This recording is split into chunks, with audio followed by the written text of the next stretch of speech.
समाना में बनी इमाम अली वली की दरगाह का इतिहास काफी पुराना है। 12वीं सदी में मोहम्मद गौरी ने भारत पर कई हमले किए, लेकिन इस जगह से प्रभावित होकर उसने इमाम अली रजा की दरगाह का निर्माण करवाया। मुगलों के समय तक एक महत्वपूर्ण स्थान होने के कारण 12वीं सदी से लगभग 500 वर्ष बाद राजा अकबर द्वारा इसका पुनर्निर्माण करवाया गया। इमाम अली की पत्नी समाना के नाम पर बसी ये जगह इमामगढ़ के रूप में भी प्रसिद्ध है। 2005 में वक्फ बोर्ड के मेंबर रहे प्रोफेसर नकवी को जब रिसर्च का जिम्मा सौंपा गया तो उन्होंने उस वक्त इस जगह के महत्व के बारे में लोगों को जागरूक करवाया। प्रोफेसर साहब को इस मस्जिद के अंदर फारसी और उर्दू में लिखे गए नींव पत्थर मिले, जो इस मस्जिद के इतिहास पर प्रकाश डालते थे। हम यहाँ आए तो ये इत्तला मिली हमें कि यहाँ मोहम्मद साहब के 10वें डिसेंडेंट, उनके वंशज, उनकी नस्ल के 10वें नुमाइंदे का यहाँ रोज़ा है और समाना में एक इलाके का नाम ही इमामगढ़ है।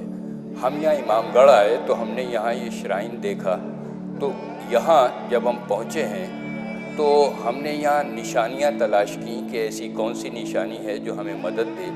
तो उस वक्त यहाँ जब हम आए तो ये एक पत्थर हमें नज़र आया जो यहाँ दरगाह पर लगा हुआ है, जिसमें लिखा हुआ है कि रोज़ा हज़रत इमाम मशहद अली बिन हज़रत इमाम अली रज़ा।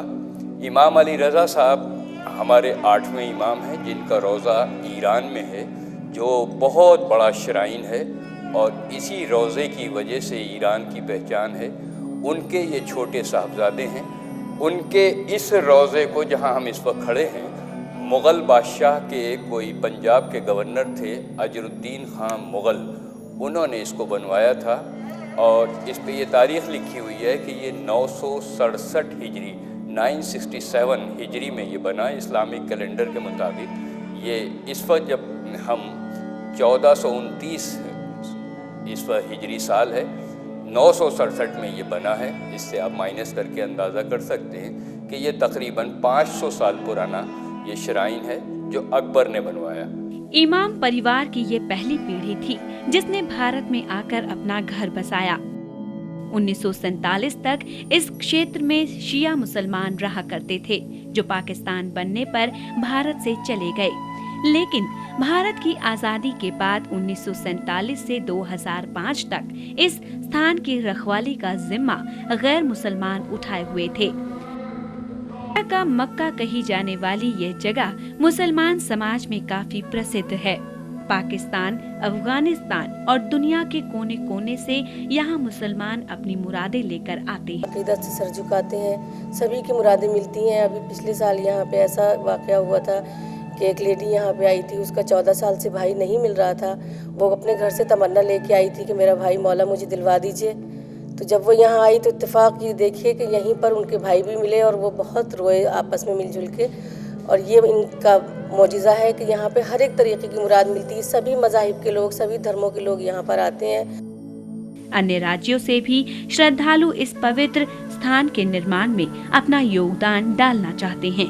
यहाँ पर कर्नाटका, जम्मू कश्मीर, हिमाचल, हरियाणा, पंजाब, उत्तर प्रदेश, बहुत से लोग हैं जो यहाँ पर आके कंस्ट्रक्शन वर्क करना चाहते हैं, लेकिन क्योंकि वक्फ बोर्ड का इसमें दखल है, इसलिए वो लोग थोड़ा सा हिचक रहे हैं कि यहाँ आकर वो किस तरह तामीराती काम करें। वक्फ बोर्ड अगर हमें इजाज़त दे तो हम वक्फ बोर्ड की हमें मदद की ज़रूरत भी नहीं है। हमारी कौम पर बहुत पैसा है और हमें किसी की ज़रूरत भी नहीं है। बस हम ये चाहते हैं कि इसका इंतज़ाम ऐसे लोगों के हाथों में आ जाए, चाहे वो वक्फ बोर्ड दे या कोई भी दे, कि जो यहाँ पर तामीराती काम करा सके। लोगों के जो जज्बात है वो अंदर ही घुट घुट के उनका दम निकल रहा है। आज देश विदेश से मुस्लिम समाज के लोग यहाँ पहुँच रहे हैं। शायद हर शिया मुसलमान मक्का के बाद यहाँ आने की चाहत रखता है। One of my friends said to me that let's go to Samana, and here is a ziyarat.